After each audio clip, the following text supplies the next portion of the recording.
Buenas noches, chicos. Estamos en una clase más de este ciclo repaso. El día de hoy estamos en la clase número 5. Temas que vamos a tratar el día de hoy: calorimetría e hidrostática. Temas muy importantes, ¿cierto? Calorimetría no tanto, no tan recurrente, pero hidrostática sí, en un futuro examen de admisión. Así que tener en cuenta la solución de estas 15 preguntitas del día de hoy. ¿Correcto? Buenas noches con todos. De antemano ya la disculpa del caso por el día lunes, chicos. No pudo haber clases, tuvieron algunos inconvenientes, pero lo vamos a recuperar, no se preocupen. Vamos a recuperar.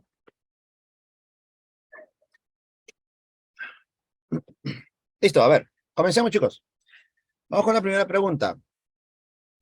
Vamos a comenzar con calorimetría. ¿Qué tal, Karina? ¿Cómo estás? Buenas noches. A ver, primera pregunta, dice lo siguiente. Se tiene un termómetro mal calibrado. Escucha, se tiene un termómetro mal calibrado. Señala +2 a la temperatura de congelación del agua. Una consultita. ¿A qué temperatura se congela el agua normalmente? Este programa me está diciendo que se congela a 2, pero hablamos de un termómetro mal calibrado. Entonces, normalmente, ¿a qué temperatura se congela el agua?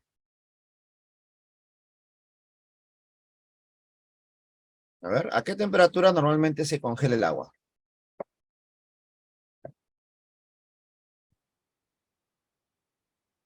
Karina nos dice a 0 grados. Efectivamente, ¿no? Normalmente el agua se congela a 0 grados, o a condiciones normales, ¿no? Para ser más exactos.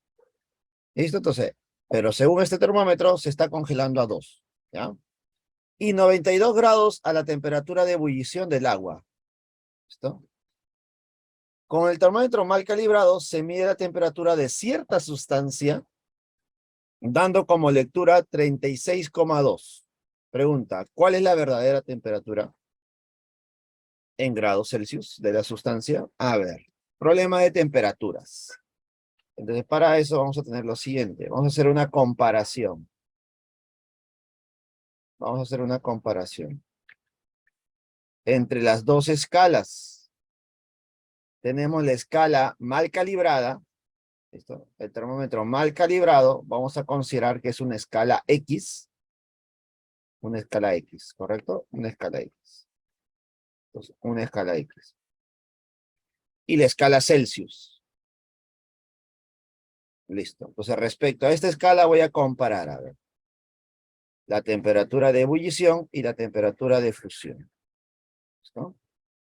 Para nosotros, según lo que conocemos, a condiciones normales, el agua se congela a 0 grados. ¿Listo? Pero según el termómetro mal calibrado, sería 2. Según lo que conocemos, el agua hierve a 100 grados Celsius, pero según el termómetro está hirviendo a 92. Vale. Y ahora me dicen, a una cierta sustancia se le mide la temperatura como 36,2. La pregunta es, ¿cuál sería la verdadera temperatura en grados Celsius? A ver, entonces lo que estoy haciendo es comparar. Estoy comparando, ¿correcto? Estoy comparando dos escalas. Una escala Celsius y una escala X de un termómetro mal calibrado. Entonces, para poder comparar las dos escalas, lo que tengo que aplicar es el teorema de Tales. ¿Correcto? Apliquemos el teorema de Tales, entonces. Para el teorema de Tales,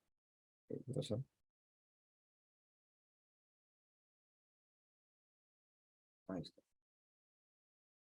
Para el teorema de Tales, chicos, tenemos lo siguiente. Voy a comparar el tramo más pequeño con el tramo más grande.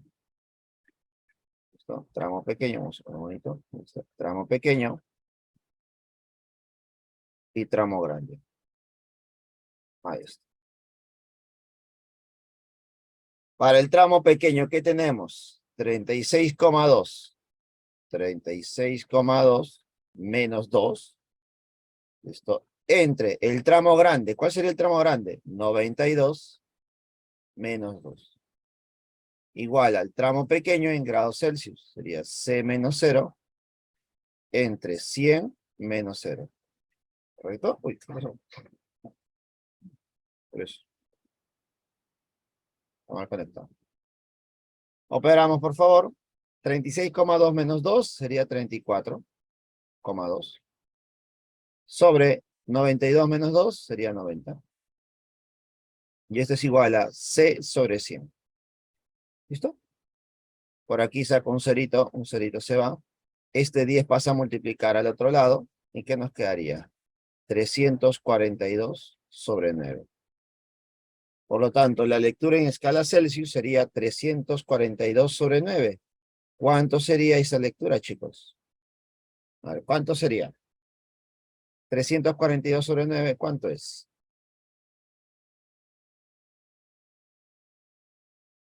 ¿Cuánto me saldría, chicos? 38, efectivamente.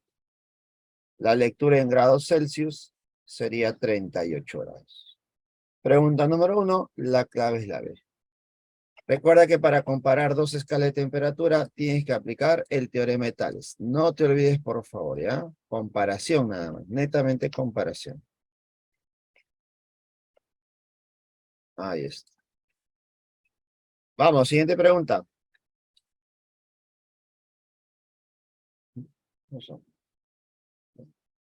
Pregunta número 2. ¿Qué cantidad de calor se requiere para que una muestra de 60 gramos de agua a menos 10 grados Celsius, pues debe ser agua en estado sólido, ¿no? Se lleve a 40 grados Celsius? Es decir, debo pasar de menos 10 hasta 40. Entonces, si debo pasar de menos 10 hasta 40, obviamente le debo dar calor, ¿no? Entonces, ¿cuánta cantidad de calor?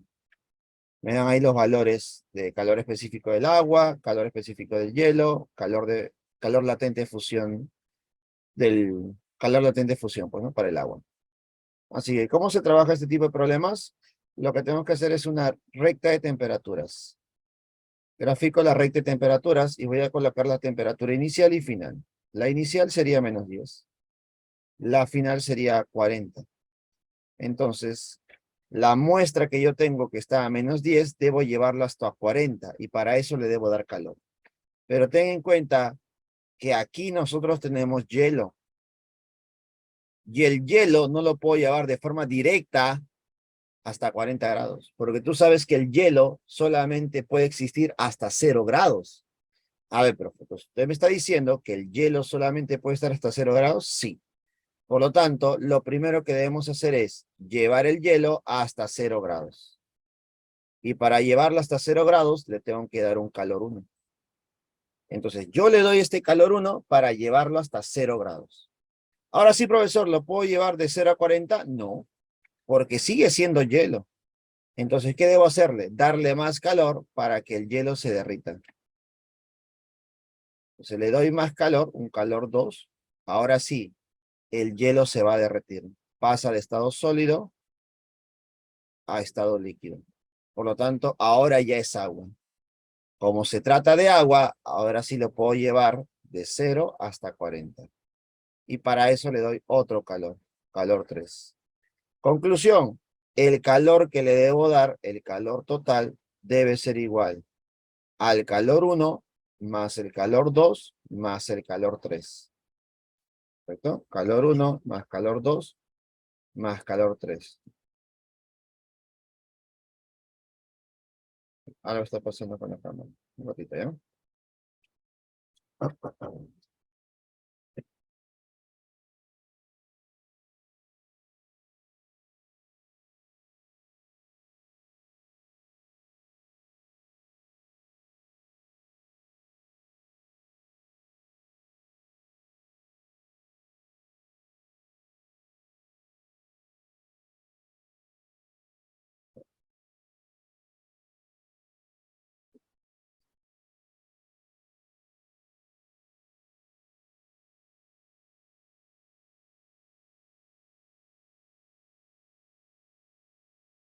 Entonces, sabemos que la cantidad de calor total sería la suma de los tres.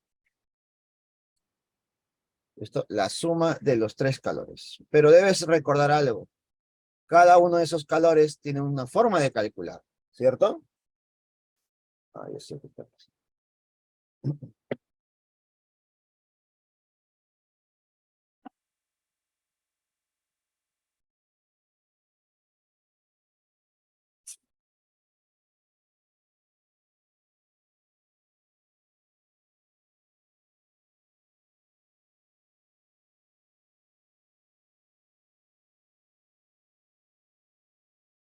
Entonces, ¿cómo se calcula el calor 1, el calor 2, el calor 3? Para eso debes recordar que existen dos tipos de calores.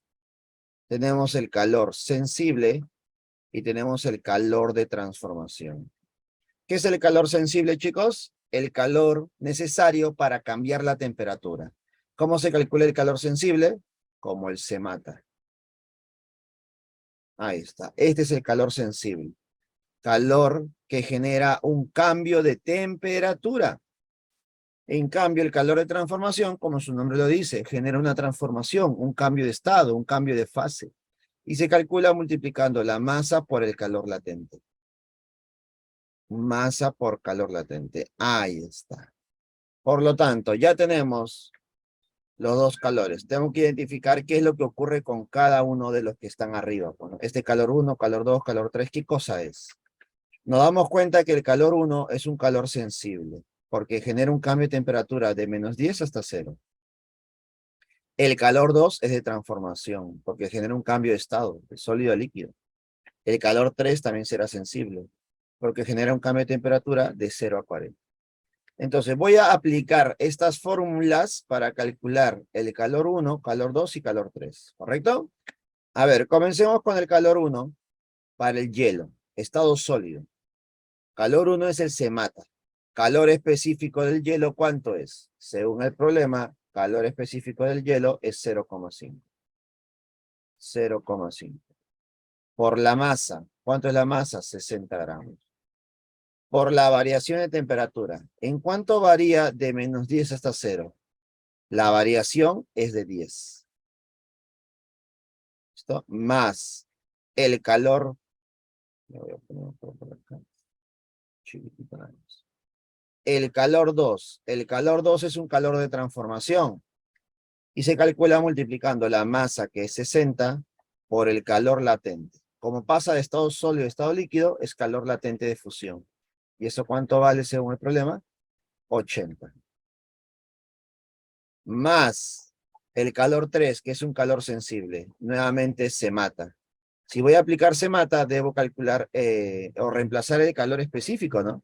Pero recuerda que ya has cambiado de estado, ¿no? De sólido a líquido. Por lo tanto, ahora es agua. Si es agua, el calor específico del agua líquida es 1. Pues sería 1 por la masa, que es 60. Por la variación de temperatura. ¿En cuánto varía de 0 hasta 40? Bueno, claramente varía en 40. De esta manera ya tengo todos los calores. Calor 1, calor 2, calor 3. Ahora sí a operar. 0,5 por 60 sería la mitad, ¿no? 0,5 es un medio. Sería 30. 30 por 10, 300. Más 60 por 80, 6 por 8, ¿cuánto es? 48. Con dos ceritas, por favor. Ahí está. Más 60 por 40, 6 por 4, 24. Con dos ceritos. Por lo tanto, el calor total sería ¿cuánto? Si tú operas, esto sería 7, 5, 0 con 0. Ahí está. 5.000, no, 7.500 calorías. Entonces, la cantidad de calor necesaria para llevar el hielo de -10 hasta 40, 7.500 calorías. Pregunta número 2, la clave es nadie. ¿Correcto? Pregunta 2, adicto. Problema clásico, pues no, procesos nada más, procesos. Y este proceso voy a usarle en la pregunta siguiente también, y en las que siguen. Pregunta número 3. En una taza hay 220 gramos de café a 100 grados Celsius, de calor específico igual que el agua. Ah, mira, este café se está comportando como agua, entonces el calor específico del agua vale 1. Ya está. Si le añadimos 80 gramos de hielo a 0 grados, el hielo está a 0 grados, ¿cuál será la temperatura final? Importante este problema. Recta de temperaturas. Voy a graficar las cosas que tengo. Tengo hielo a 0 grados. ¿Cuánto de hielo? 80. Y lo voy a mezclar con agua. No, con agua no, con café, que está a 100 grados. Café. ¿Cuánto de café? 220. Pero recuerda que este café se está comportando como ¿quién? Como agua. Se está comportando como agua. Listo. De tal manera que al combinar hielo con café, ¿qué va a pasar? Van a llegar a una temperatura de equilibrio, que más o menos estaría por aquí. Para que llegue a esta temperatura de equilibrio, el café debe reducir su temperatura. Para que reduzca su temperatura, debe perder calor. Hay un calor perdido. Pero para que el hielo llegue a esa temperatura de equilibrio, debe ganar calor, ¿cierto? Pero recuerda, el hielo no puede estar a una temperatura mayor que cero. ¿Qué debes hacer primero? Darle calor. Le doy un calor. Voy a ponerle calor 1. ¿Para qué? Para que el hielo se derrita, pase de estado sólido a estado líquido. Una vez que se ha derretido, recién lo puedes llevar a esta temperatura de equilibrio mediante un calor 2. Entonces tengo el calor 1, calor 2 y tengo el calor 3. ¿Y qué se va a cumplir en un proceso donde hay dos sustancias? Se va a cumplir que el calor ganado, recuerda que todo esto es por el principio de la calorimetría, el calor ganado es igual al calor perdido. Este es el principio de la calorimetría. La pregunta es, ¿quién gana calor y quién pierde? Profe, el que está ganando es el hielo y el que está perdiendo es el café. Por lo tanto, calor ganado es el calor 1 más el calor 2. Y el calor perdido es el calor 3. Tú ya sabes cómo calcular cada uno de ellos, ¿cierto? Recuerda que el calor 1 es un calor de transformación. Y el calor 2 sensible. Y el calor 3 también es sensible. Y sabes, y recordarás que el calor sensible se calcula con C mata. Y el calor de transformación se calcula con mala. Así que a reemplazar se ha dicho. Calor 1, que es el calor de transformación, sería la masa del hielo, que es 80, por el calor latente de fusión, que sería 80 también. Más el calor 2, que es el calor de calor de sensible, de 0 hasta T, por lo tanto sería calor específico, que es 1, por la masa, que es 80, por la variación de temperatura. ¿Listo? ¿En cuánto está variando la temperatura? De 0 hasta T está variando en T nada más. Y esto es igual al calor 3, que es un calor sensible, ¿no? Por ser café, calor específico del café. Pero el problema que te dicen, que el calor específico es igual al del agua. Por lo tanto, sería 1. La masa de café, 220. Por la variación de temperatura. Dime, para el café, ¿en cuánto está variando la temperatura? ¿Cuánto sería la variación de temperatura para el café, chicos? A ver. Si tú asumes un orden equivocado, no te va a salir.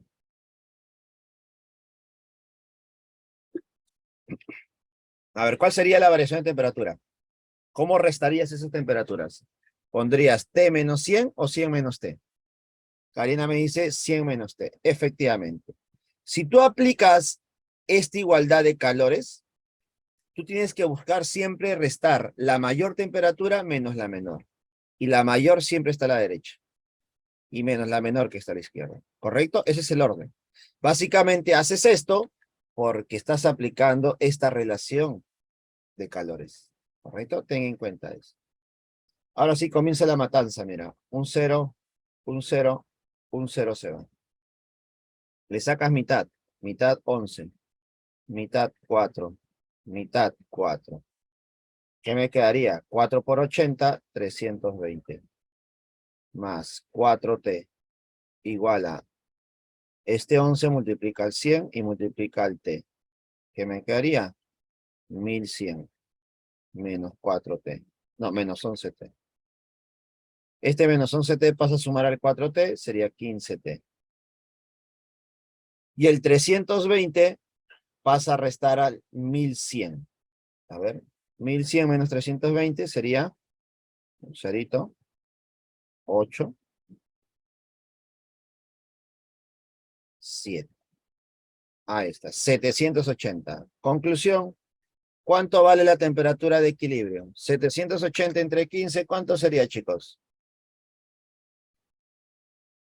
52. Muy bien, ya haré. 52 grados Celsius. Problema número 3, problema de temperatura de equilibrio. Listo. Vamos con la siguiente, chicos. Vamos con la siguiente. Pregunta número 4. Ahí está. Esta es muy parecida. Muy parecida a esta pregunta 2.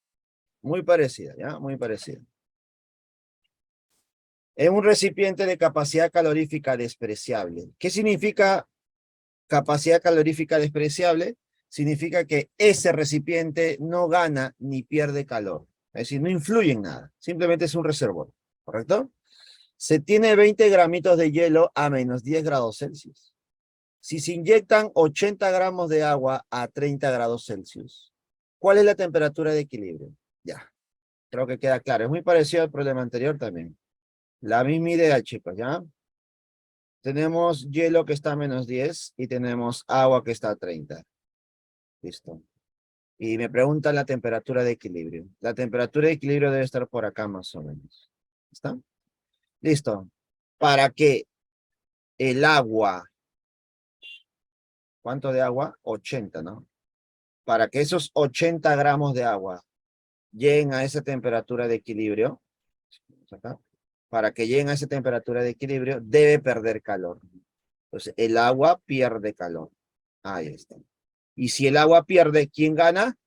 Lo gana el hielo. ¿Cuánto de hielo tengo? 20 gramitos. Pero recuerda que el hielo no puede ir de forma directa a esa temperatura. Recuerda que el hielo solamente coexiste hasta 0 grados. Por lo tanto, lo llevaremos primero hasta 0 grados.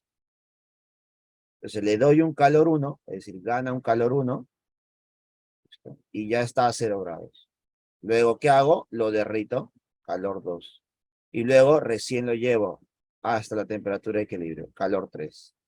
Entonces, calor 1, calor 2, calor 3 es el calor ganado por el hielo. Y el calor 4 es el calor perdido. Entonces, ¿qué se va a cumplir? Que el calor ganado es igual al calor perdido. Calor ganado, calor 1, calor 2 más calor 3. Calor perdido es el calor 4. Esto tú ya sabes ya. Calor 1 es sensible, calor 2 transformación, calor 3 sensible y el calor 4 también es sensible. ¿Y cómo se calcula el calor sensible? Se mata. ¿Cómo se calcula el calor de transformación? Mala. Voy a aplicar esto para estos 4 calores, para los 4, de manera directa ya. Ya tenemos la práctica suficiente. Calor 1, calor sensible, se mata. Como es hielo, 0,5 su calor específico. La masa es 20. Y la variación de temperatura de menos 10 hasta 0, tú sabes, está variando en 10. Más el calor 2, calor de transformación, mala, masa por calor latente. Como va a pasar de un estado sólido a un estado líquido, entonces sería 80 el calor de transformación, calor latente, ¿no? Más calor 3, para pasar de 0 hasta T, se mata. Como ya se ha vuelto agua, su calor específico es 1. La masa sigue siendo 20. Y la variación de temperatura sería T, ¿no? De 0 hasta T, T. Igual al calor 4. El calor 4 es para el agua, calor específico es 1, la masa es 80. Por la variación de temperatura. La lógica es siempre el mayor menos el menor. El mayor es 30, menos el menor que esté. Ahora sí comienza la matanza, pues. Un 0, un 0, un 0, un 0. Sácale mitad, mira. Mitad 4, mitad chau, mitad 4, mitad 10. Ya está. Conclusión, 0,5 por 10 es 5. Más 20 por 4 es 80. Más T igual a, el 4 afecta al 30 y afecta al T. Sería 120 menos 4T. Este menos 4T pasa al otro lado a sumar, sería 5T. Y este 80 pasa a restar al 120, sería 40. Y el 5 pasa a restar al 40, que saldría 35. ¿Cuánto vale T? 7. ¿Cuál es la temperatura de equilibrio entonces? 7 grados Celsius. Problema 4, la B. Simplemente para recordar los procesos que se generan. Se podría decir que este es uno de los procesos más extensos que hay, pues, ¿no? Todo un proceso largo.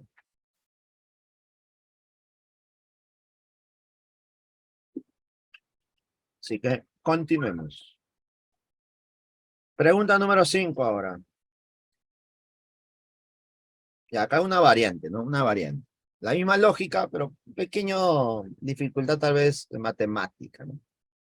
Se tienen dos esferas macizas A y B del mismo material, ¿ah?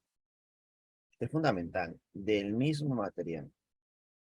De radio R y 2R. A con R y B con 2R, respectivamente.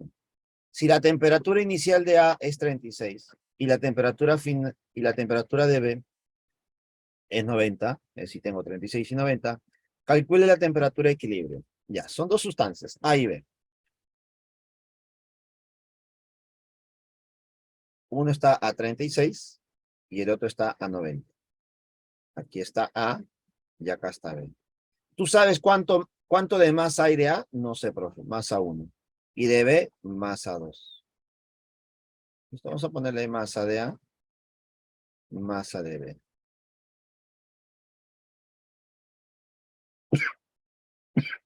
Y me pregunta la temperatura de equilibrio.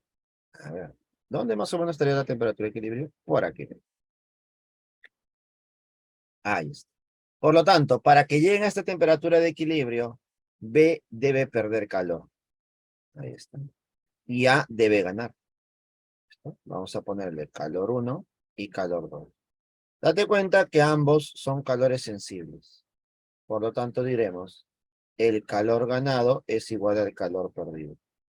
Pero el calor ganado es para A, calor 1. Ese calor 1 es sensible y es igual al calor 2, que también es sensible. Entonces, mira lo que voy a hacer. ¿Ah? El calor 1 es un calor sensible, por lo tanto sería se mata.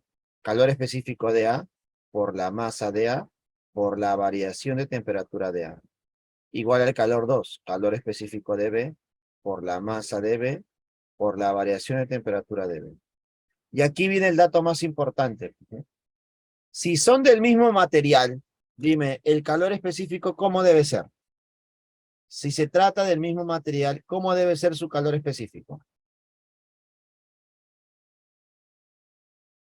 El calor específico de A y el calor específico de B deben ser iguales, ¿no? Al tratarse del mismo material.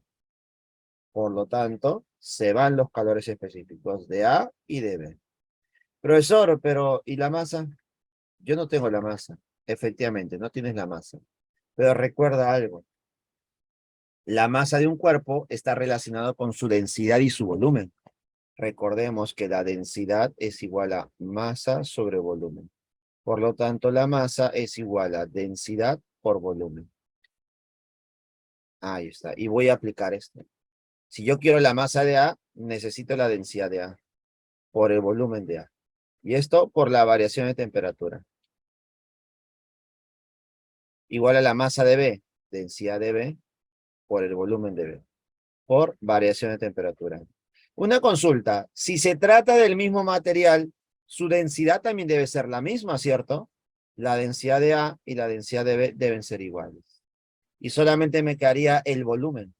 Y para eso el problema te está dando los radios, ¿no? Al tener radio significa que es una esfera. Para A es el radio R. Para B es 2R.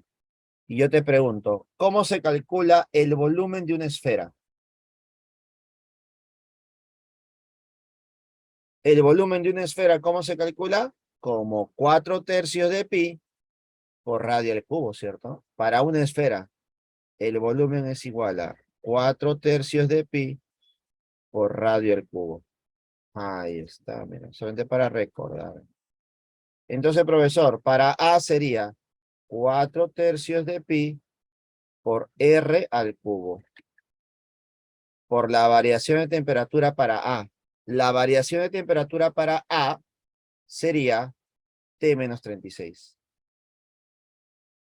Y este es igual al volumen de B. 4/3 de pi por el radio al cubo, que sería 2R al cubo. Por la variación de temperatura para B, que sería 90 menos T. Listo, chicos. A ver, vamos a darle forma.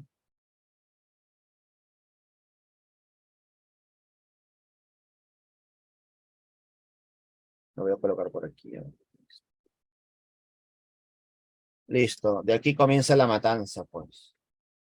4 tercios se va. Pipí, pipí se va. El radio al cubo y el radio al cubo también se va, ¿no? Y solamente me queda el 12. Me queda el 2. Así que operemos. A la izquierda me queda solamente t menos 36. Igual a el 2, no te olvides de este 2, elevado al cubo. Si lo elevas al cubo sería 8. 8 por 90 menos t. A operar se ha dicho, t menos 36 es igual a 90 por 8, 720. Menos 8t. Menos 8t pasa a sumar al t, sería 9t. Y el menos 36 pasa a sumar al 720, sería 756. Por lo tanto, dime, ¿cuánto valdría t? 756 entre 9, ¿cuánto saldría?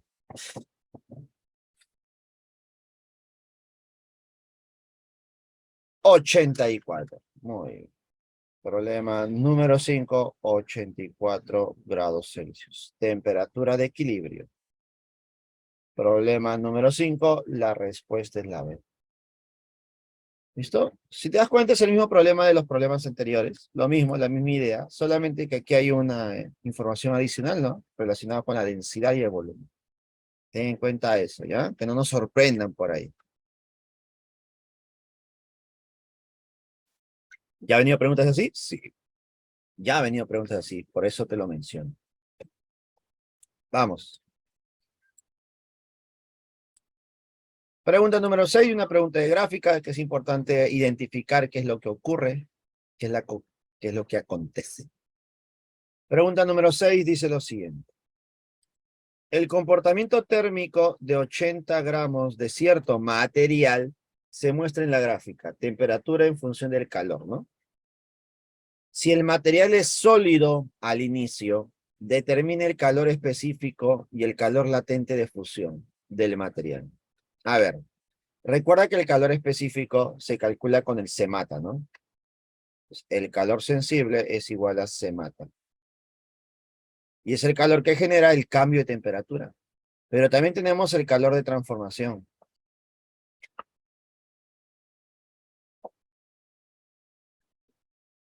Y el calor de transformación es igual a mala.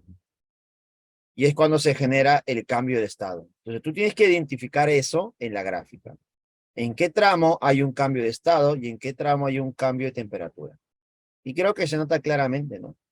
En este primer trámite de 0 hasta 4, nos damos cuenta que la temperatura está cambiando. Hay un cambio de temperatura. Por lo tanto, el calor de 0 a 4 será calor sensible. ¿Te das cuenta? En cambio, de 4 a 12, no se está generando nada. Entonces, ¿qué pasa cuando el cuerpo absorbe calor? Porque hay un calor por aquí, pero no se genera un cambio de temperatura. Mira, la temperatura es constante.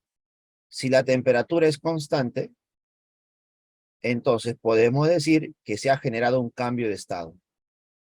Como al inicio te dicen que ha estado en estado sólido, acá está en estado sólido, sólido, entonces debería estar pasando de estado sólido a estado líquido. ¿Te das cuenta? Por lo tanto, si hay un cambio de estado, debe ser un calor de transformación. Ahí está. Entonces creo que ya tengo todo lo que necesito, ¿no? Yo ya sé en qué tramo el calor es sensible y en qué tramo es el calor de transformación. Entonces, apliquemos. El calor sensible de 0 a 4. Profe, de 0 a 4, el calor es 4, pues. Pero ten cuidado, ¿ah? Observa las unidades. Kilocalorías. ¿Qué significa eso? Que esto no es 4 solamente, sino es 4 por 10 al cubo. Kilocalorías. Igual al calor específico por la masa que es 80. Por la variación de temperatura, profe. ¿En cuánto está variando la temperatura? De 15 a 215 está variando en 200. Por lo tanto, la variación sería 200. De aquí voy a despejar el calor específico. A ver, primero la matanza. 10 al cubo. 1, 2, 3. Chao. ¿Qué me queda? Que el calor específico es igual a 4 sobre 16. Esto es igual a un cuarto. Y un cuarto es 0,25. Unidades del calor específico. Calorías, gramos, grados Celsius. Ahí está. Y creo que la única respuesta que tiene este resultado sería la B. Ya marcarías, pues, ¿no? Marcarías. Como es la única, marca, ¿no? Pero como estamos aprendiendo y estamos practicando, vamos a calcular el siguiente valor, ¿no? El calor de transformación es igual a masa por calor latente, que también me están pidiendo. Y ese es en el tramo de 4 a 8, de 4 a 12, ¿no? En el tramo de 4 a 12, ¿cuánto es el calor ganado? El calor ganado es 8. Ten cuidado, es 8 por 10 al cubo. Igual a la masa, porque es mala, 80 por calor latente. A ver, el 8 se va. Un cero, un cerito se va, te queda 10 al cuadrado. Entonces mi calor latente sería 100. Así es sencillo. Unidades, calorías por gramo. Y con eso corroboramos nuestra clave para el problema número 6, ¿no? Sería la clave B. La clave B. ¿Qué te parece? ¿Alguna consulta, chicos, hasta el momento? Coméntame, por favor.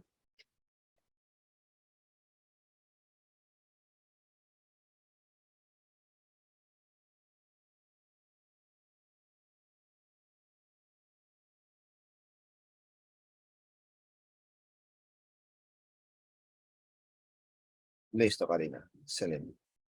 Entonces pasemos al siguiente problema, que es uno de los problemas más complicados de este tema. Listo. Que también ya ha venido antes en examen de admisión. Así que lo coloco por si acaso. Dice, en un calentador eléctrico de 900 watts se desea preparar té, ¿ya?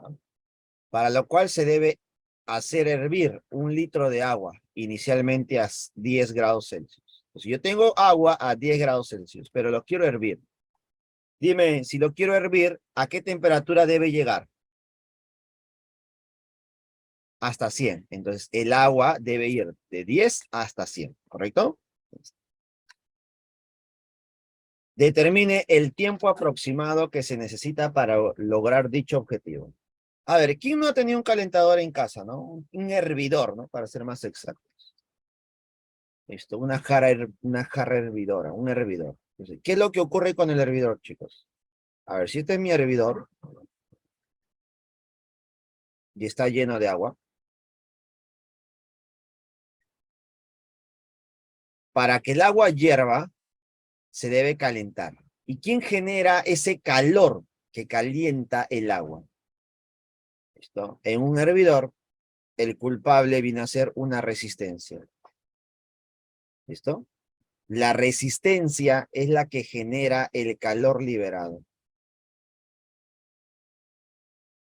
Y ese calor lo absorbe el agua. Por eso el agua se calienta, aumenta su temperatura. ¿Correcto? Ahora, me dicen que el calentador tiene una potencia de 900 watts. Y ahí partimos. De ahí partimos, chicos. ¿Por qué? Porque nosotros debemos saber que la potencia, voy a colocarlo por abajo mejor, la potencia es igual a la cantidad de calor generado por unidad de tiempo.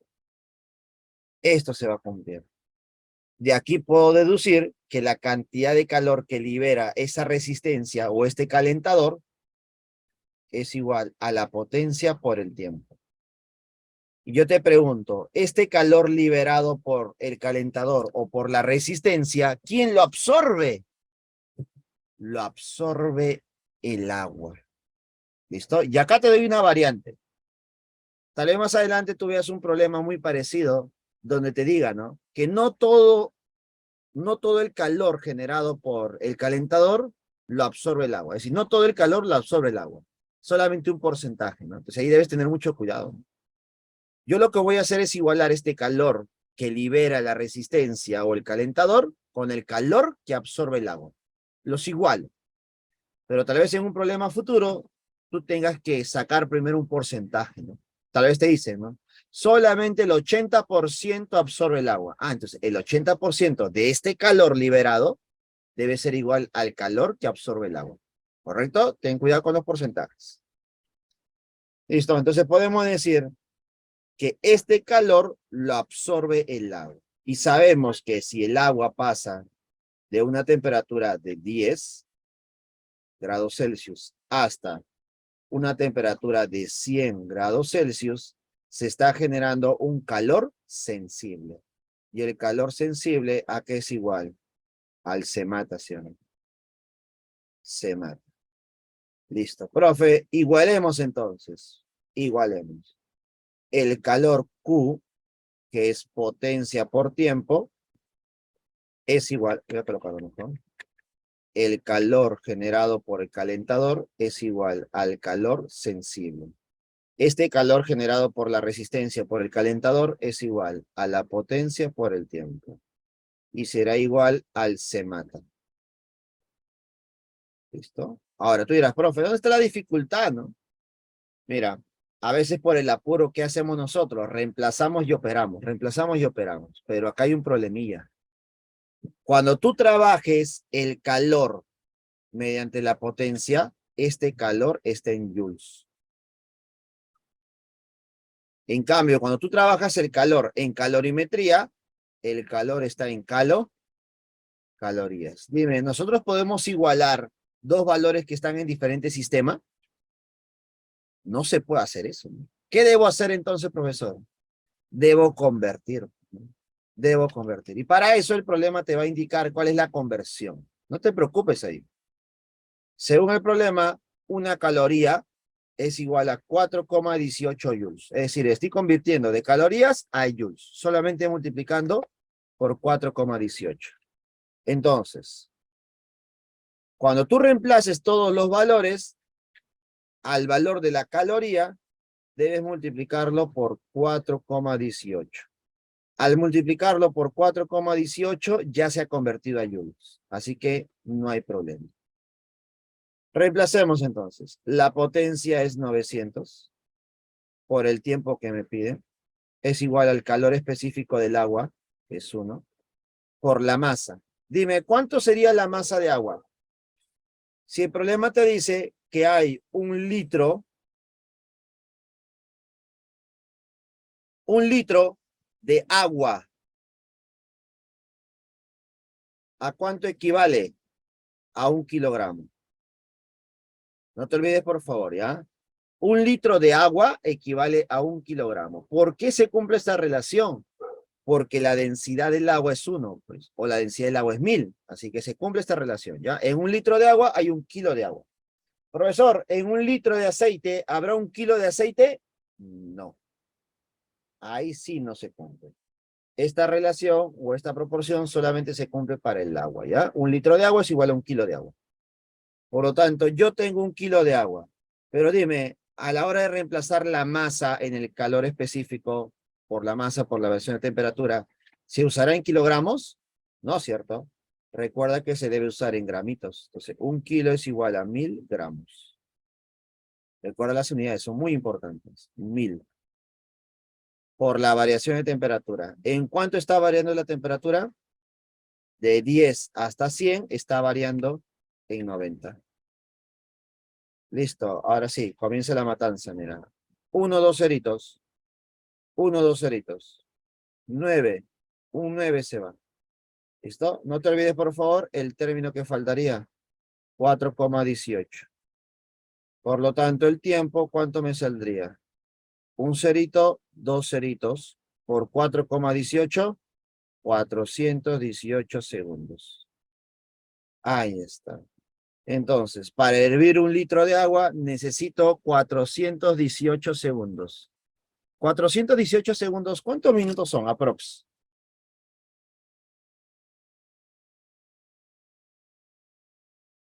Aproximadamente, ¿cuántos minutos son?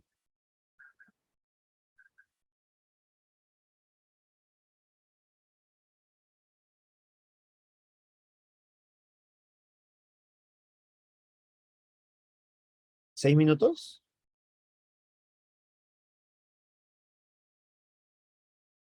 7 casi, ¿no? Casi 7 minutos, si no me equivoco, ¿no? Casi 7 minutos. Bueno, posible, ¿no? Posible.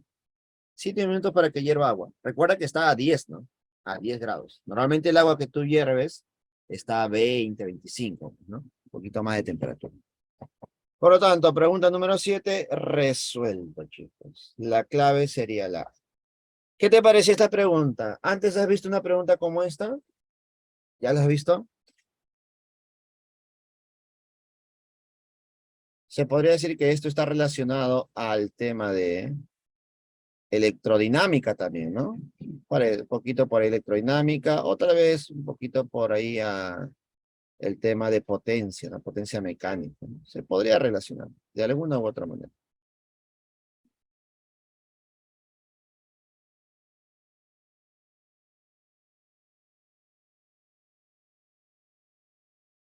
Listo, vamos, siguiente problema, chicos. A ver, pregunta número 8. Pregunta relacionada a dilatación, mira. Dilatación. Vamos a ver, recordar un poquitito. ¿Te acuerdas de dilatación?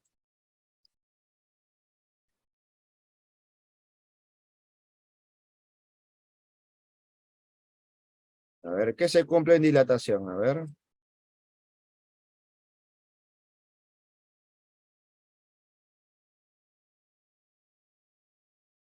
vamos a ver, vamos a recordar. Problema 8 dice, un alambre muy delgado de alfa igual a 12 por 10 a la menos 6 Celsius a la menos 1. ¿Cómo se llama ese alfa? Coeficiente de dilatación lineal, ¿correcto? El alfa.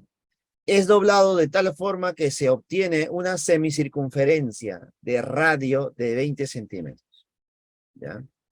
Al incrementarse uniformemente su temperatura en 150 grados Celsius, entonces aumenta hasta en 150, de un valor hasta 150 más, ¿no?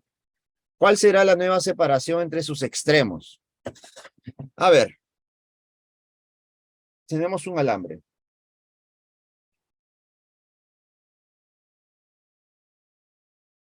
Con este alambre se dobla en forma de una semicircunferencia, ¿no? Media circunferencia. De tal manera que se genera un radio de 20 centímetros. Si se genera un radio de 20 centímetros, dime, los extremos, ¿qué distancia estarán separados? Estarán separados unos 40 centímetros, ¿cierto? Unos 40 centímetros, ¿correcto? Ya está. Ahora, esta, este alambre se calienta. Esto se va a calentar, ¿listo? Generándose así una variación de temperatura de 150. Por lo tanto, debido a esa variación de temperatura, la separación de los extremos ha cambiado. Y yo no sé cuánto es esa separación. Voy a considerar que es una longitud final. Entonces, la longitud inicial es 40 centímetros. La longitud final es cero. Entonces, como hablamos de una longitud, podemos decir lo siguiente, que la variación de la longitud, es decir, el aumento, es igual a longitud inicial por alfa por variación de temperatura. ¿Listo? Este es el aumento. Si yo calculo el aumento, puedo calcular la longitud final, ¿cierto? Ahora, hay dos fórmulas que tú puedes usar. Puedes usar esta formulita o puedes decir que la longitud final es igual a la longitud inicial por 1 más alfa por variación de temperatura. También puedes usar esta fórmula para que calcule de forma directa la longitud final. Cualquiera de las dos es válida, ¿ya chicos? Cualquiera de las dos es válida. Voy a usar la segunda, creo, ¿no? Para calcular de forma inmediata. La longitud inicial, ¿cuánto es? 40 centímetros por 1 más alfa, coeficiente de dilatación lineal, que vale 12 por 10 a la menos 6. Por la variación de temperatura, que es 150. Así que L es igual a 40 por 1 más 12 por 15. ¿Cuánto es 12 por 15, chicos? 12 por 15. Solamente el 12 por el 15. 180, ¿no? 180, si no me equivoco. Me corrige si me equivoco por ahí. 180 por 10 a la menos 6 por 10, ¿no? El 10 que queda por acá. Sería 10 a la menos 5. Por lo tanto, mira, tienes que darle forma. Paciencia nada más. 1 más 180 por 10 a la 5 sería 18 por 10 a las 4. A ver, sería 0,0 A ver, 3, 0, 18.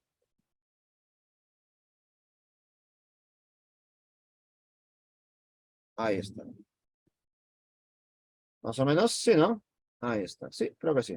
Ya está. Por lo tanto, L sería igual a 40 por 1,0018.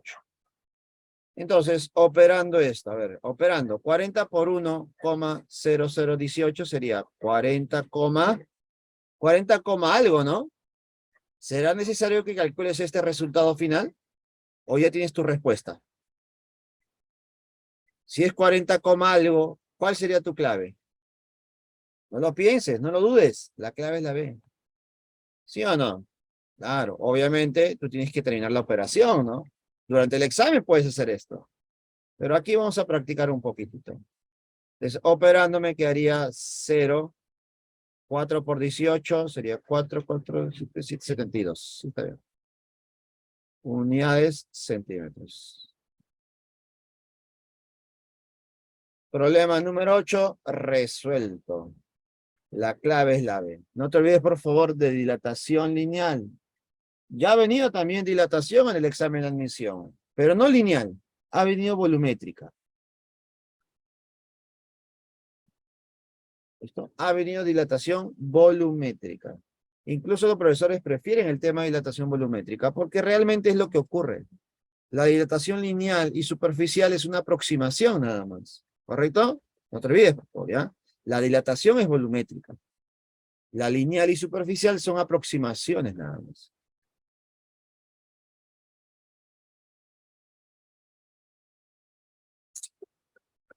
Vamos, pregunta número 9. Hablando de dilatación volumétrica, vamos a ver la pregunta número 9. Dice lo siguiente. Un líquido tiene un coeficiente de dilatación volumétrica 44 por 10 a la menos 4 Celsius a la menos 1. A esto se le llama coeficiente de dilatación volumétrica. ¿Cómo se representa un coeficiente de dilatación volumétrica? Aquí está la representación, mira. Se representa con un gamma. ¿Listo? Hay tres valores. Alfa, lineal. Beta, superficial. Gamma, volumétrica. Ahí están los tres valores. ¿Listo? Lineal, superficial y volumétrica. ¿Listo? Los tres valores, chicos. Por si acaso, ¿ya? Listo. Si a 20 grados Celsius el líquido tiene una densidad, profe, ¿ya? De 7,2 gramos por centímetro cúbico, determine la densidad de tal líquido cuando haya alcanzado una temperatura de 120. Entonces el líquido pasa de 20 hasta 120. Entonces, si aumenta su temperatura, el cuerpo se dilata, el volumen cambia. Entonces, vamos a tener lo siguiente. A ver, sabemos lo siguiente. Al inicio, ¿qué se va a cumplir? La densidad inicial, vamos a ponerle P sub 0, es igual a la masa sobre el volumen inicial. Recuerda que un cuerpo no cambia su masa. ¿Puede cambiar su volumen? Sí, pero su masa no cambia. Entonces, al inicio, la densidad es igual a masa de la sustancia sobre el volumen de la sustancia. Luego, al final, ¿qué se va a cumplir? Que la densidad de la sustancia es igual a la masa, que es la misma, pero el volumen ahora es distinto. El volumen ha cambiado. Ahora, ¿por qué el volumen ha cambiado? ¿Por qué el volumen pasa de un volumen inicial V sub 0 a un volumen final V? Porque recuerda que se ha generado un cambio de temperatura. ¿En cuánto ha cambiado la temperatura? Ha cambiado de 20 a 120. Es decir, ha cambiado en 100. Y cuando se genera un cambio de temperatura, se genera un cambio de volumen. ¿A qué es igual el cambio de volumen? El cambio de volumen es igual a gamma, o mejor dicho, volumen inicial por gamma, que es el coeficiente de dilatación volumétrica, por la variación de temperatura. Esto se va a cumplir, chicos. Muy parecido a la lineal, ¿no? Ahora, también puedes calcular el volumen final de manera inmediata. El volumen final es igual a volumen inicial por 1 más gamma por variación de temperatura. También puedo aplicar esto. Y creo que voy a hacer eso. Voy a aplicar este segundo para calcular la densidad. La densidad es igual a masa sobre volumen. Pero como el volumen ha cambiado, sería volumen inicial por 1 más gamma por variación de temperatura. Y quiero que me digas, ¿qué cosa es masa sobre volumen inicial?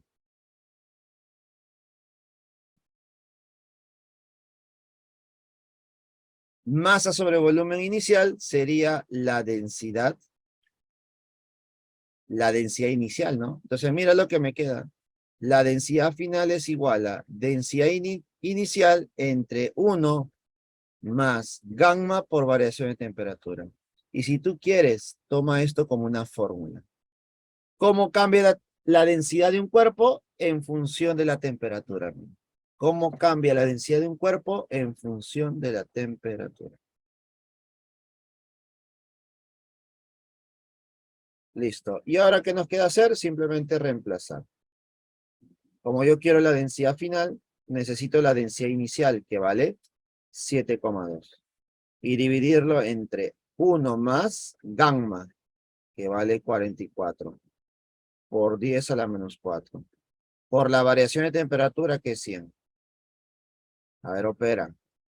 7,2 sobre 1 más 44 por 10 a la menos 4 por 10 al cuadrado, que es 100, sería 10 a la menos 2. Pues esto sería 0,44. Y esto me saldría 7,2 sobre 1,44.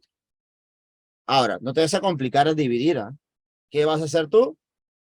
Multiplica por 100, pues. Multiplica por 100 arriba, por 100 abajo. ¿Para qué hago esto, profe? Tú haz nomás. Al multiplicar por 100 te quedaría 720. Entre 144. ¿Y cuánto me sale esto? Al dividir te saldría 5, si no me equivoco, ¿no?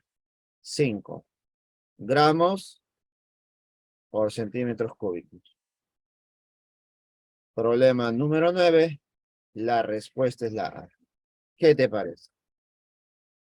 ¿Alguna duda, consulta que tengas? Porque con esto hemos terminado el tema de calorimetría. Coméntame, ¿alguna consulta o duda que tengas sobre los problemas que hemos visto? Todo claro, dice Michelle. Excelente, Michelle.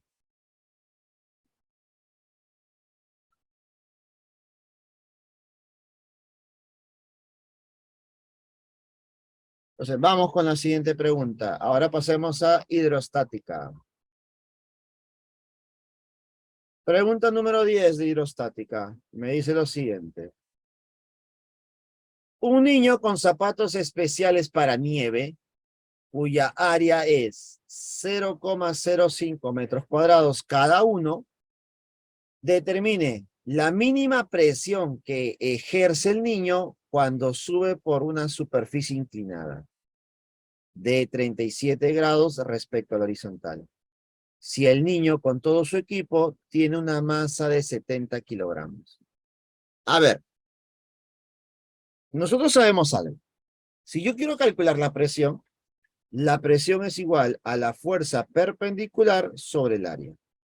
Pero si el problema me está pidiendo una presión mínima, si yo quiero que la presión sea mínima, ¿cómo debe ser el área?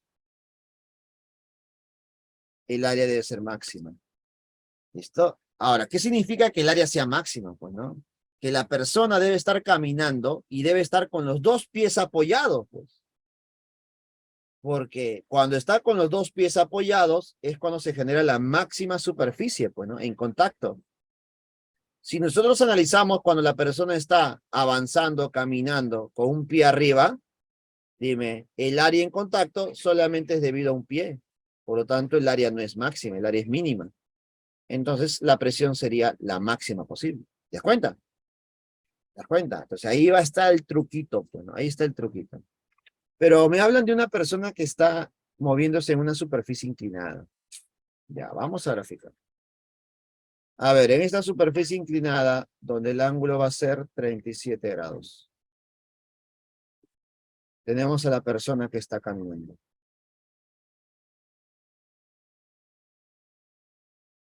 Listo. ¿Cuánto sería la masa? La masa es 70, mira. Pero mira, un consejo ya, hasta de un conejo. Si el ángulo es 37, el peso, no le vayas a poner 700. Ponle masa por la gravedad, es decir, 10 m. ¿Está bien, no? La masa es m, la gravedad es 10 m. ¿Listo? Ahora, como yo quiero la fuerza que ejerce la persona sobre el piso de manera perpendicular, ¿qué debo hacer yo? Debo descomponer el peso. Y al descomponer, te vas a dar cuenta que va a ser más sencillo. Si ese ángulo es 37, vamos a trasladar ese ángulo 37 por acá. Y dime, en este triángulo, la descomposición sería más sencillo, ¿sí o no? Cateto adyacente sería 8m. Y cateto opuesto sería 6m. Entonces, chau, 10m. ¿Quién estaría generando la presión sobre la superficie? El 8m.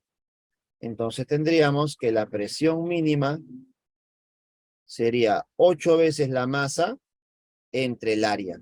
¿Y cuánto es el área? El área máxima sería el área total, ¿no? El área total.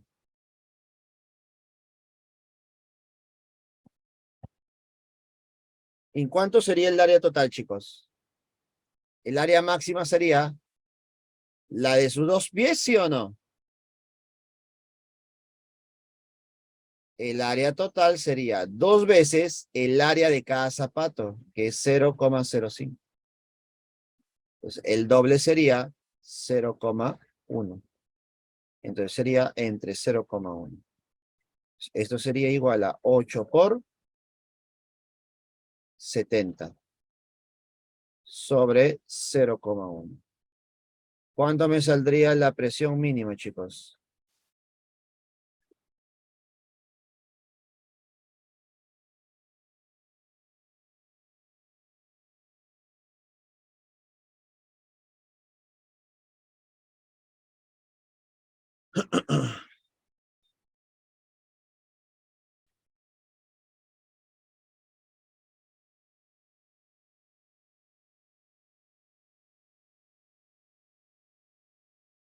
Sería 56, ¿no? 56 por 10 y por 10. Esto saldría 5,6 kilopascales. Ahí está. Problema número 10, la respuesta es la B.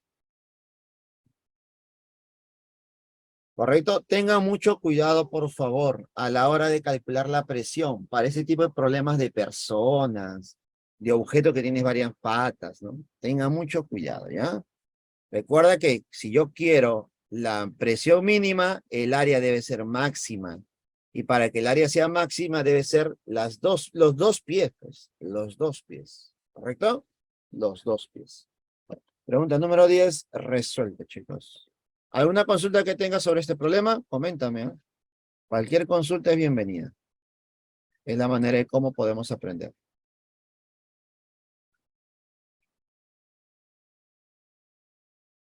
Vamos, siguiente pregunta. La siguiente pregunta es una pregunta que siempre voy a plantear. Siempre, créeme. Imagino que te acordarás la pregunta donde hicimos de fricción. ¿Te acuerdas la pregunta de fricción? Donde vimos pregunta de verdad y falso. Si el bloque se mueve, no se mueve, qué fuerza de fricción actúa. Esa pregunta también siempre la hago. Considero que son fundamentales. Y esas preguntas me sirven para poder aclarar algunas cosas que a veces se obvian. ¿Listo? Así que hoy lo vamos a ver. Pregunta 11.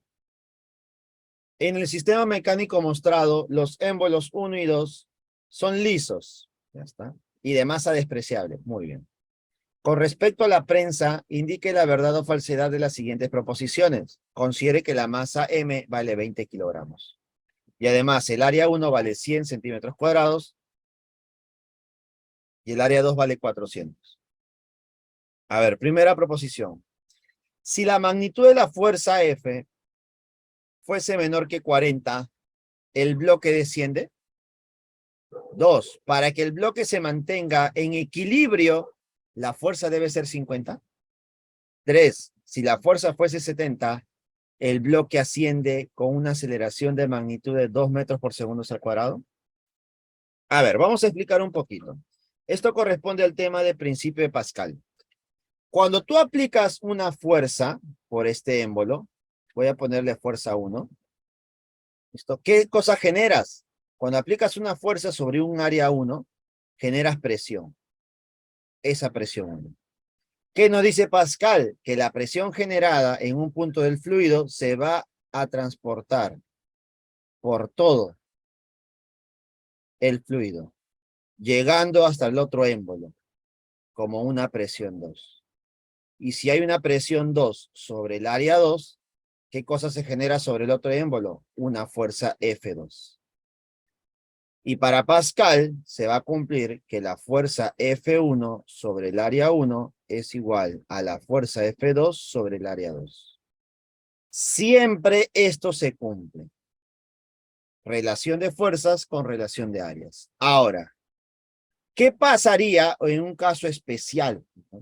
¿Y cuál sería ese caso especial? Que el bloque esté en equilibrio. Entonces ponemos por aquí. Para el equilibrio. Para el equilibrio se va a cumplir que la fuerza F2 que va hacia arriba debe ser igual a la fuerza de gravedad que va hacia abajo. Para el equilibrio esto se va a cumplir. Entonces, si la fuerza F2 es igual al peso, para el equilibrio F1 sobre área 1 es igual a mg sobre el área 2. Y esto es lo que hace la gran mayoría de estudiantes, ¿no? Igualan la fuerza F1 que va por arriba y lo igualan con la otra fuerza que va hacia abajo, que la consideran el peso. Pero esto solamente se cumple para el equilibrio, escúchame bien, ¿eh? Entonces por aquí vamos a buscar, a ver, entonces reemplacemos. ¿Cuánto será la fuerza necesaria para mantener el equilibrio? Pues, ¿no? Entonces la fuerza F1 es igual, bueno, entre el área 1, que vale 100, es igual al peso. Si la masa es 20, el peso es 200. Entre el área 2, que vale 400. Entonces, ¿cuánto me quedaría F1? A ver, 1, 2, 1, 2. Me quedaría 50. ¿Qué significa este 50 newton? Significa que aplicando una fuerza de 50 newton, ¿qué cosa generó? Generó equilibrio. Aplicando una fuerza F1, generó equilibrio. Es decir, el bloque no desciende, no sube, se queda ahí. Por lo tanto, la segunda proposición sería verdadera, ¿no? Para que el bloque se mantenga en equilibrio, ¿la fuerza debe ser 50? Sí, debe ser 50. Ahora, yo te consulto algo. ¿Y si yo aplico una fuerza menor que 50, podré mantener el equilibrio? Si aplico una fuerza menor que 50, ¿podré mantener el equilibrio? No. Entonces, si aplicas una fuerza menor que 50, ¿qué va a pasar con el bloque?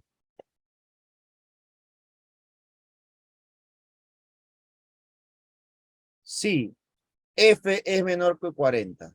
Y date cuenta que 40 es menor que 50 newton. Entonces, ¿qué pasa con el bloque? El bloque no está en equilibrio. Y para ser más exactos, como la fuerza es menor, no vas a poder soportar el peso del bloque. Entonces, el bloque desciende. El bloque baja, ¿correcto? Si tú aplicas una fuerza menor que 40, no vas a poder mantener el equilibrio del bloque y el bloque va a descender. Por lo tanto, la primera proposición sería verdadera. Entonces vamos con dos primeras verdaderas. Vamos con la 3. ¿Qué pasaría si la fuerza F fuese 70? El bloque asciende, ¿cierto? Claro, si con 50 mantengo el equilibrio, con menos de 50 el bloque desciende, con más de 50 el bloque sube. pero vamos a averiguar algo. Una cosa es la fuerza F y otra cosa es la fuerza F2. Yo tengo 70 de fuerza F1. Entonces voy a buscar cuánto sería F2, ¿ya? F1 sobre, bueno, F1 vale 70. Sobre el área 1 que vale 100. Igual a F2, recuerda que no hay equilibrio, por eso yo coloco F2 y no el peso. F2 sobre el área 2, que es 400. ¿Cuánto valdría F2? F2 valdría 280. ¿Qué significa eso, profesor? Que el bloque está siendo sometido a dos fuerzas. El bloque está sometido a una fuerza de gravedad. Pero estoy colocando por arriba, no es lo correcto, pero estoy colocando por arriba, que vale 200. Y una fuerza hacia arriba, que sería la fuerza F2, que vale 280. Entonces, debido a estas fuerzas, no se mantiene el equilibrio. Y para ser más exacto, el bloque empezará a acelerar hacia arriba, debido a que la fuerza que va hacia arriba es mayor. Y se va a cumplir que la fuerza resultante es igual a masa por la aceleración. Esta fuerza resultante sería 280 menos 200. Igual a la masa, que es 20, por la aceleración. Esto me sale 80 igual a 20A. ¿Cuánto vale la aceleración? 4 metros por segundo al cuadrado. Te dicen que sale 2. ¿Será 2? No, profe. Eso es falso. Problema número 11. Verdadero, verdadero, falso. La clave es la A. Coméntame, por favor, ¿qué te pareció esta preguntita?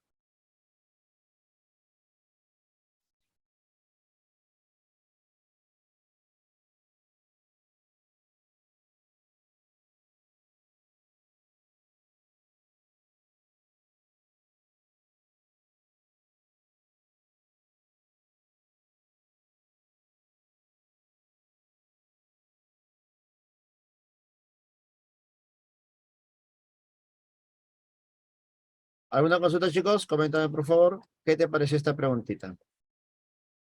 En esta pregunta están los tres casos posibles, pues, ¿no?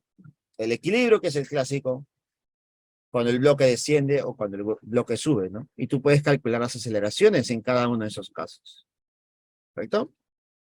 Vamos, siguiente pregunta. Pregunta número 12.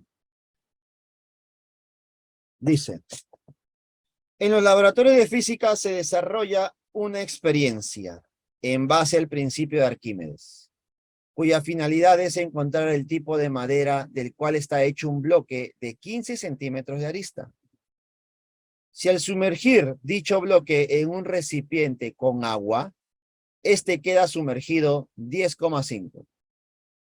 Considerando los valores del siguiente cuadro, determine el tipo de madera del cual está hecho el bloque. A ver, interesante. Vamos a tener por aquí el agua. Y por aquí el bloque. Listo. Me dicen que solamente está sumergido 10,5 centímetros. Por lo tanto, la parte que no está sumergido sería la diferencia con 15, ¿no? Sabiendo que todo vale 15. Ya está. Listo. Entonces, como está sumergido y se va a mantener en ese lugar, entonces podemos decir que esta parte sumergida genera un empuje, ¿no?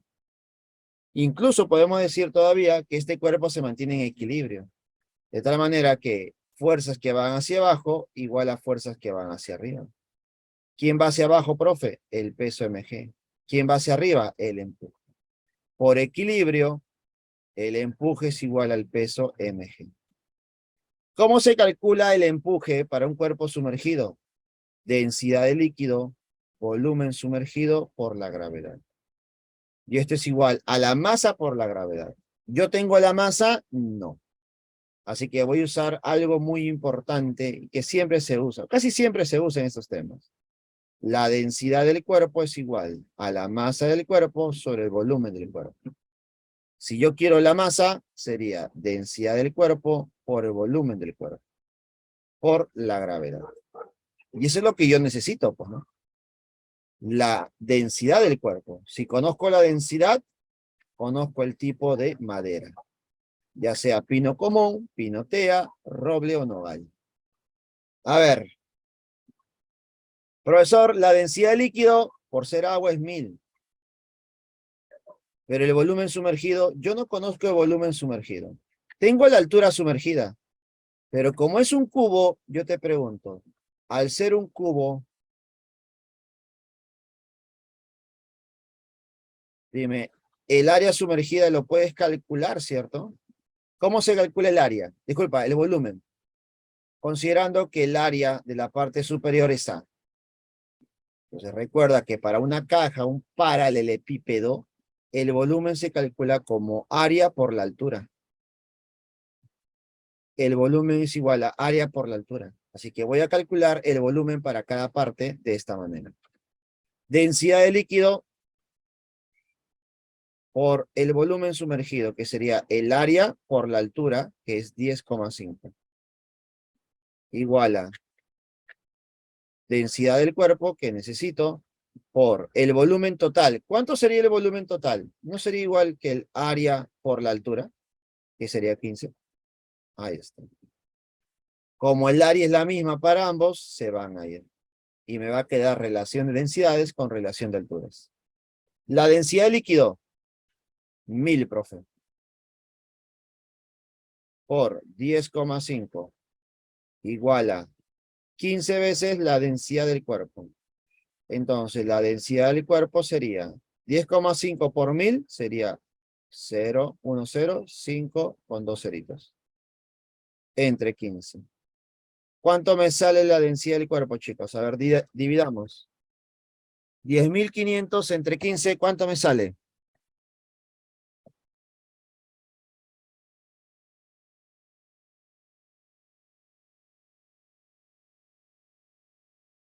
700.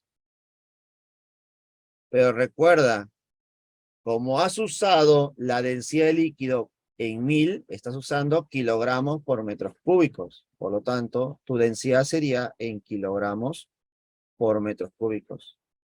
Pero si yo lo quiero en gramos por centímetros cúbicos, ¿qué debo hacer? Dividir entre 1000. Entonces voy a dividir entre 1000. Al dividir entre 1000, ¿cuánto nos quedaría la densidad? La densidad nos quedaría 0,7 gramos sobre centímetros cúbicos. Conclusión, ¿de qué madera estamos hablando? Estamos hablando de nogal. La respuesta sería la C. El nogal tiene una densidad aproximada de 0,7 gramos por centímetros cúbicos. ¿Qué te parece?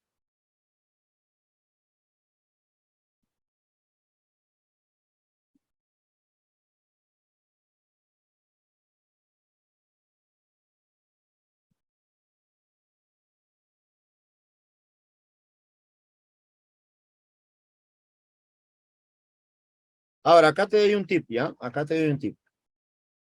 Siempre que el cuerpo sumergido sea un paralelepípedo, una caja, un cubo paralelepípedo, se cumple esto. Escucha bien, ¿ah? Siempre que sea una caja, un paralelepípedo, no una esfera ni otro cuerpo, un paralelepípedo, donde tienes un área y alturas, ¿correcto? Se va a cumplir esto, mire, escucha bien, ¿ah? Se va a cumplir que la densidad del cuerpo entre la densidad del líquido es igual al volumen sumergido entre el volumen total. O también es igual a la altura sumergida entre la altura total. Esto se va a cumplir. Entonces, si tú sabías esto, lo puedes haber aplicado de forma rápida e inmediata, ¿cierto? Porque la altura sumergida es 10,5 y la altura total es 15 y el problema te salía en una. Siempre que sea un cuerpo en forma de paralelepípedo. ¿Correcto? Ahora, también le podemos agregar algo más. Cuando tú haces esta división, este resultado es igual al porcentaje sumergido. No sé si has visto algunos problemas donde te dicen, ¿no? El 30% está sumergido. Ah, entonces el 30% es igual a densidad del cuerpo entre densidad del líquido. Te dicen, un 40% está sumergido. El 40% es igual a densidad del cuerpo entre densidad del líquido. ¿Correcto? Ten en cuenta eso. Siempre y cuando la figura o el cuerpo sea un paralelepípedo. Si es una esfera, profesor, ¿se cumple? No. Esto siempre que sea un cuerpo que tenga un área y alturas. ¿Correcto? Un área y alturas.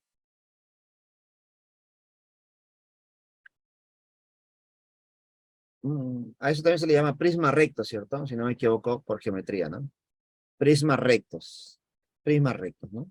Porque el área puede ser una circunferencia, pero sigue siendo un área y alturas. Así que no. Un prisma recto. Vamos, siguiente pregunta, chicos. Pregunta número 13. A ver. Dice lo siguiente. Un oso polar de peso de 2500 newton se encuentra parado sobre un bloque de hielo, donde la densidad vale 900 kilogramos por metros cúbicos, flotando en el agua. ¿Ya? El bloque de hielo flota en el agua. Determine el mínimo volumen del bloque de hielo tal que el oso no se moje. A ver, ¿cuánto debe ser el grosor del bloque de hielo? O el volumen del bloque de hielo, ¿no? A ver. Imaginemos que este es el agua.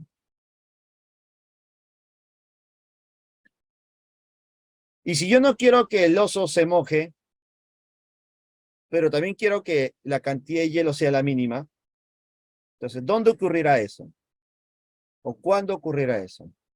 Si el bloque de hielo es así, nuestro osito puede estar arriba, ¿no?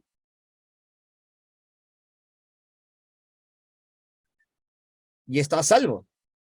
¿Pero tú crees que ese sea el volumen mínimo? No, no creo. Porque todavía el bloque puede descender o todavía puede el sistema moverse hacia abajo y el oso no se moja. Entonces, ¿cuál sería el mínimo valor posible? Cuando el bloque de hielo esté al ras del agua. Ahí sería un volumen mínimo. Lo mínimo posible es cuando está al ras, pues, ¿no? Entonces ya no se mojaría. ¿Listo? Entonces, como este sistema está en equilibrio, podemos decir que el peso del bloque de hielo, que le voy a poner mg, más el peso del oso, que sería mg mayúscula, debe ser igual a la fuerza de empuje que va hacia arriba. Entonces, fuerza de empuje es igual a la masa por la gravedad del bloque de hielo, más la masa del oso por la gravedad. El empuje se calcula como densidad de líquido por el volumen sumergido, que es justo lo que me piden, ¿no? El volumen sumergido es el volumen total. El volumen total. ¿Listo? Pues acá, volumen sumergido. El volumen sumergido sería el volumen total. Lo voy a poner mejor, volumen sumergido, porque es la fórmula. Por la gravedad es igual a la masa por la gravedad más masa por la gravedad. Bueno, de manera práctica podemos eliminar la gravedad, gravedad, gravedad, ¿cierto? ¿Listo? ¿Y qué me queda? Densidad de líquido. ¿Cuánto es la densidad de líquido? La densidad de líquido es 1, profe. ¡Ey, un momentito! ¿Trabajamos en gramos por centímetros cúbicos? No. Aquí se trabaja en kilogramos metros cúbicos. Por lo tanto, ese 1 multiplicas por 1000. Sería 1000 entonces. Por el volumen sumergido. Ahora sí. El volumen sumergido es igual al volumen total. Por lo tanto, el volumen total que me piden. Este es igual a la masa, pero la masa del bloque de hielo. Yo no tengo la masa del bloque de hielo, pero dime, ¿la masa del bloque de hielo lo puedo calcular como la densidad del hielo por el volumen de hielo? Sí. Más la masa del oso. ¿Cuánto es la masa del oso? Si su peso es 2500, ¿cuánto es su masa? 250, ¿sí o no? Claro, considerando que la gravedad es 10. Sería 250. Ahí está. Vamos a reemplazar, a ver. 1000 veces el volumen del hielo es igual a densidad del hielo, que es 900, más 250.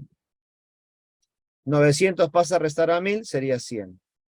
100 veces el volumen del hielo es igual a 250. Problema ya acabó. ¿Cuánto sería el volumen? El volumen mínimo del hielo sería 2,5. 2,5 metros cúbicos. Problema número 13. La respuesta sería la C. 2,5 metros cúbicos de hielo es lo mínimo que debe haber para que el oso no se moje. Si hay más, chévere. Bueno, si hay menos, no, porque el oso se va a hundir. El bloque de hielo se hunde y el oso se mojaría. ¿Alguna consulta, chicos? Coméntenme, por favor. ¿Alguna duda, consulta existencial? Algo. Soy todo oídos.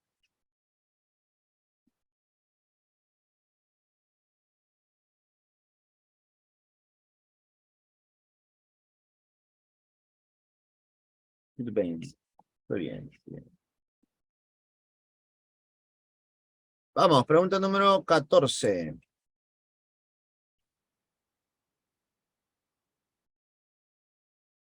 Un cubo de estaño, mira, un cubo de estaño de 10 centímetros de arista flota en mercurio. Si sobre el mercurio se vierte agua, ¿qué mínimo espesor debe tener la capa de agua para que cubra la cara superior del cubo? A ver, se supone que el cubo está flotando en mercurio, ¿no? El cubo está flotando en mercurio. Entonces, este es el mercurio. Y el cubo está flotando en mercurio. Algo así. Pero a esta mezcla o este líquido con el cubo de estaño, debo agregarle agua. De tal manera que debe tapar, ¿no? Por completo. Por lo tanto, si cubre por completo y debe ser lo mínimo sería que esté al mismo nivel de la cara. Ahí está. Entonces, esto es agua y esto es mercurio. Listo. Sabemos que la altura total es 10, ¿no? Pero no sabemos cuánto es la altura de agua. X. No sé, profe. X debe ser. Listo. Entonces, como se va a mantener en equilibrio, chicos, sabemos que la fuerza resultante es cero. ¿Qué fuerzas habría? Tenemos la fuerza de gravedad mg. Pero también tenemos el empuje. Pero como el bloque está en dos líquidos, habrán dos empujes. El empuje dentro del agua y el empuje dentro del mercurio. Conclusión, fuerzas que van hacia arriba. El empuje dentro del agua más el empuje dentro del mercurio es igual al peso del bloque, mg. ¿Cómo se calcularía el empuje? Densidad del agua por el volumen sumergido. Ahí comienza el problema. Volumen sumergido dentro del agua. ¿Cómo se calcularía el volumen sumergido? A ver. Como es un cubo, chicos, podemos aplicar lo mismo que en el problema problemas anteriores, ¿no? Si es de área A, el volumen se calcula como el producto del área por la altura, ¿no? Como es para el agua, la altura sería X por la gravedad. Más el empuje dentro del mercurio sería la densidad del mercurio por el volumen sumergido. Pero el volumen sumergido sería el área por su altura. ¿Cuánto sería la altura dentro del mercurio? Sería 10 menos X. A la altura sería 10 menos X. Y esto por la gravedad. Igual a la masa del cubo por la gravedad. Pero yo no tengo la masa del cubo. Incluso me están dando la densidad del estaño. Entonces podemos decir que la masa es igual a densidad del cuerpo por el volumen total. Y esto por la gravedad. ¿Listo? Pero mira, ya voy a ponerle volumen. Volumen por la gravedad. Dejémoslo ahí. Ahí tenemos. La gravedad se va, la gravedad se va y la gravedad se va. Y me queda área que no conozco, pero puedo conocer, pues, ¿no? Puedo conocer. Y el volumen total. Dime, ¿el volumen total lo puedo reemplazar como el área de la base por la altura que es 10? Claro. Y al reemplazarlo por área por la altura, ¿qué va a pasar con el área? También se va. Entonces solamente me quedarían valores conocidos. La densidad del agua, densidad del mercurio y la densidad del cuerpo.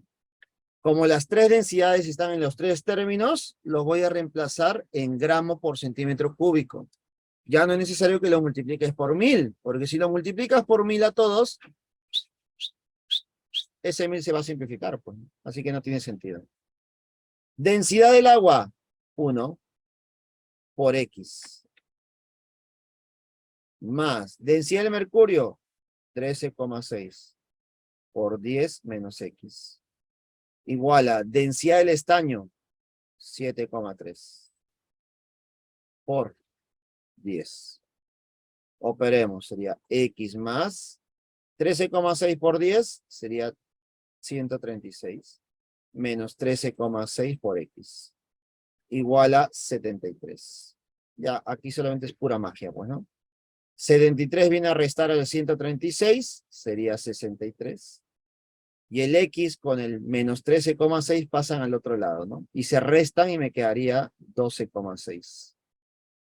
¿Cuánto vale X entonces? 63 entre 12,6. Dime, ¿cuánto es 63 entre 12,6?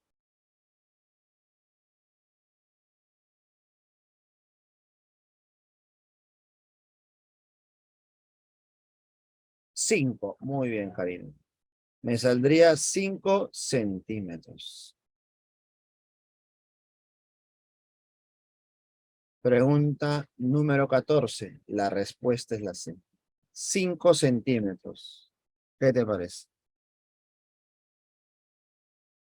Mira, todo lo que tenemos que hacer, ¿eh?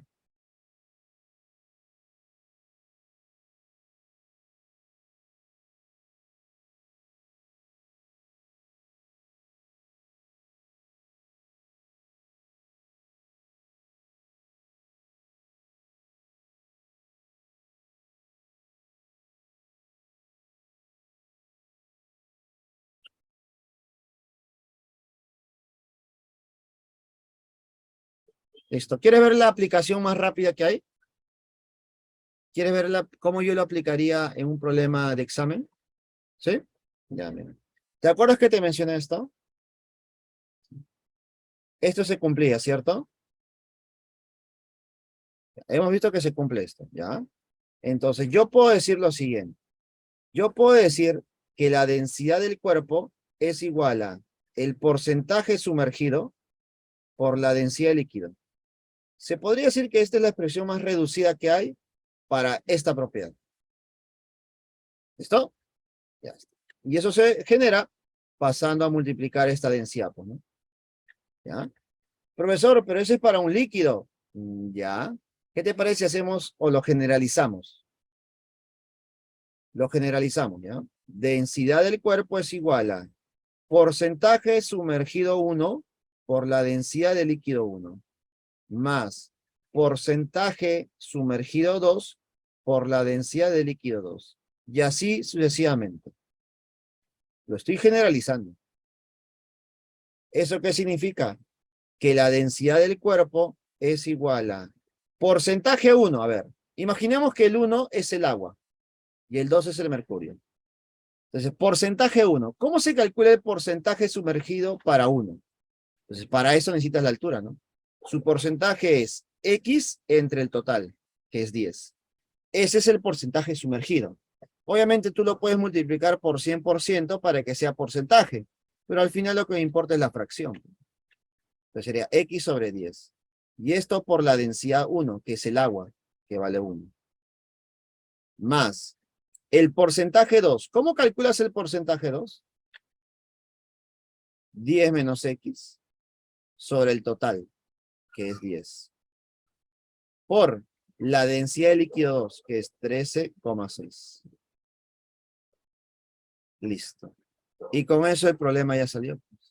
Porque si te das cuenta, este 10 multiplica a la densidad del cuerpo. ¿Y cuánto es la densidad del cuerpo? 7,3. ¿Y eso dónde está? Mira. Eso está acá. ¿Sí o no? ¿Te queda lo mismo? Es lo mismo.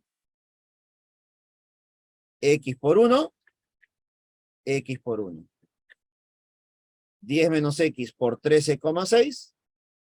10 menos X por 13,6. 10 por 7,3. 10 por 7,3. ¿Qué te parece? Siempre y cuando el cuerpo sea un paralelogramo o un trapecio recto, ¿no? Un prisma recto, ¿no? Si no me equivoco, prisma recto. ¿Correcto, chicos? Y problemas así ya ha venido antes, ya. Ya ha venido antes problemas así. Simplemente que tienes que saber aplicar la teoría. ¿Correcto? ¿Alguna duda que tengas sobre este problemita? ¿O sobre la aplicación que hemos dado? Coméntame, por favor. ¿O nos queda claro todo?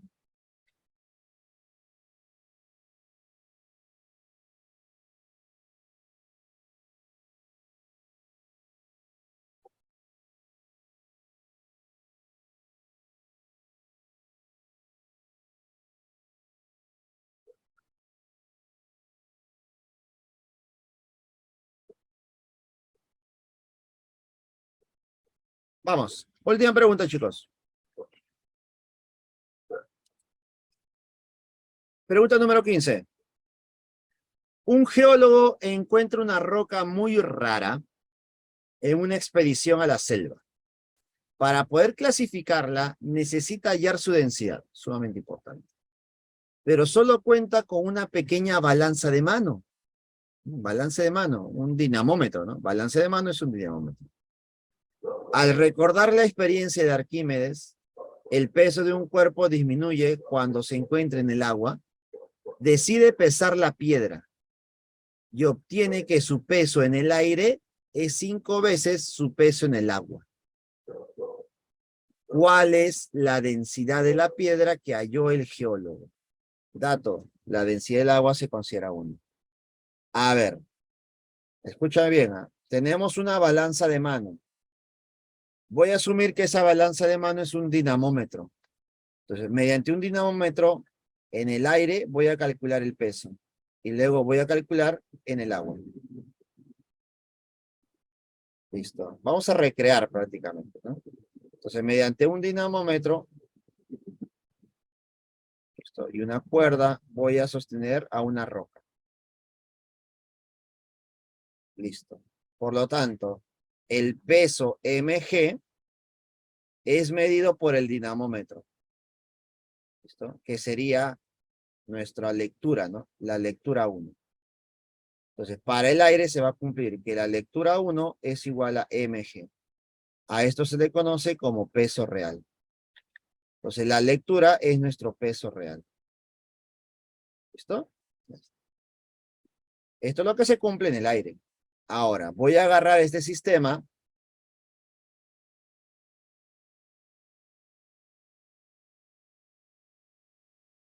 y lo voy a sumergir en agua. Lo voy a sumergir en agua. Si yo lo sumerjo en agua, la lectura del dinamómetro va a cambiar. Y va a cambiar a un L2. ¿Listo? Pero también tenemos el peso de la roca, que es mg. Y a esto le debo agregar el empuje generado. Por lo tanto, por equilibrio, ¿qué se va a cumplir?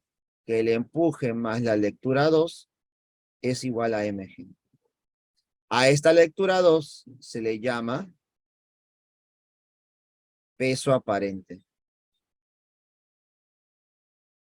Entonces se va a cumplir esto. El peso real es el peso mg.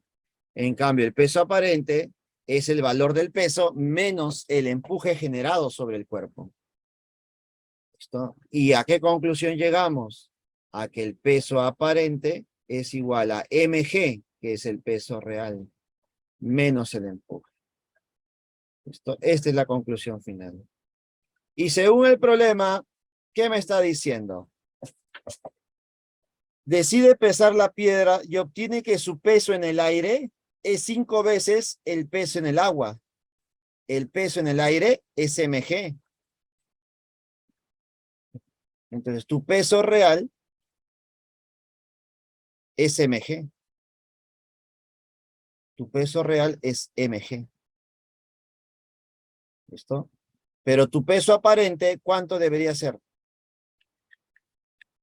¿Listo? Tu peso real es mg. Y tu peso aparente, ¿cuánto debería ser? Te dicen que el peso real es 5 veces el peso en el agua. Por lo tanto, debe ser mg sobre 5. La quinta parte, ¿cierto? La quinta parte. Para que se cumpla esa relación, ¿no? Que el peso en el aire es 5 veces. No 5 veces masa, sino 5 veces nada más. Es decir, por 5. Reemplazando esto en esta igualdad, el peso aparente es mg sobre 5. Y esto es igual al peso real, que es mg. Menos el empuje, que es densidad de líquido, volumen sumergido por la gravedad. La gravedad se va. ¿Y qué me queda? Que la densidad de líquido por el volumen es igual a la masa m menos m quintos. ¿Cuánto es m menos m quintos? Sería 4 quintos de m. Y como yo quiero la densidad del cuerpo, simplemente ¿qué hago? Este volumen lo voy a pasar a dividir a la masa. Y al dividir, ¿qué me queda?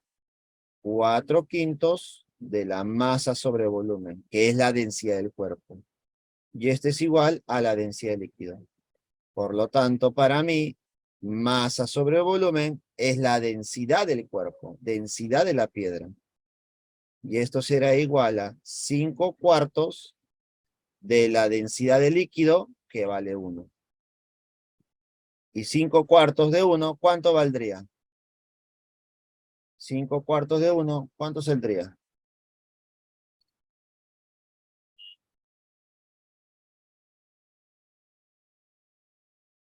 ¿Cuánto sería 5 cuartos de 1? 1,25 gramos por centímetro cúbico. Pregunta número 15. La respuesta es la C. Pasita. ¿Qué te pareció? Pregunta de peso aparente y peso real. Y de esa manera, chicos, estamos culminando con la clase del día de hoy.